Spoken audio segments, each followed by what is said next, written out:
നമസ്കാരം. ജ്യോതിഷത്തിൻ്റെ പുതിയൊരു അധ്യായത്തിലേക്ക് ഏവർക്കും സ്വാഗതം. ഇന്നത്തെ വിഷുബലം വിശാഖ നക്ഷത്രക്കാരെക്കുറിച്ചാണ്.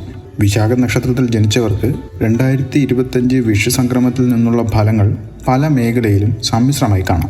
ജ്യോതിഷപ്രകാരമുള്ള വിശദമായ വിഷുബലം നമുക്ക് നോക്കാം. ആദ്യം സാമ്പത്തിക മേഖലയുമായി ബന്ധപ്പെട്ട കാര്യങ്ങൾ നോക്കാം. വിദേശ സ്രോതസ്സുകളിൽ നിന്നോ സുഹൃത്തുക്കളുടെയോ ബന്ധുക്കളുടെയോ സഹായത്തിലൂടെ പണമുണ്ടാകാനുള്ള സാധ്യത കാണുന്നു.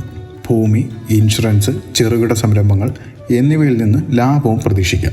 വരുമാനം കൂടുന്തോറും ചെലവും വർദ്ധിക്കാനിടയുള്ളതിനാൽ ബജറ്റ് ശ്രദ്ധിക്കണം. അപ്രതീക്ഷിത ചെലവുകൾക്കായി സാമ്പത്തിക യോജിപ്പ് പാലിക്കുക. ബിസിനസ് ആരംഭിക്കാൻ അനുകൂലമായ കാലമാണ്. ഇരുമ്പ് സംബന്ധമായ വ്യവസായങ്ങളിൽ വൻ ലാഭം ലഭിക്കും. തൊഴിൽ വിദ്യാഭ്യാസപരമായ കാര്യങ്ങൾ നോക്കുമ്പോൾ ജോലിയിൽ ഉയർച്ചയുണ്ടാവും, അതായത് സ്ഥാനക്കയറ്റം, പുതിയ ചുമതലകൾ, സ്ഥലമാറ്റം എന്നിവയുടെ സാധ്യത.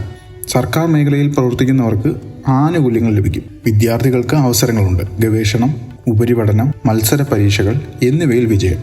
വിദേശത്ത് പഠനത്തിനായി പ്രവേശനം ലഭിക്കും. തൊഴിൽ സ്ഥലത്ത് മേലധികാരികളുമായി അഭിപ്രായ വ്യത്യാസം ഉണ്ടാകാൻ ഇടയുണ്ട്. യുക്തിപൂർവമായ പ്രതികരണം നൽകുന്നത് നല്ലതാണ്. കുടുംബജീവിതവും ആരോഗ്യപരവുമായ കാര്യങ്ങൾ നോക്കുമ്പോൾ സഹോദരങ്ങൾ, ബന്ധുക്കളുമായുള്ള ബന്ധം ദൃഢമാകും. വിവാഹിതർക്ക് ഐക്യവും വിവാഹാലോചനയുള്ളവർക്ക് അനുകൂല തീരുമാനങ്ങളും ലഭിക്കും.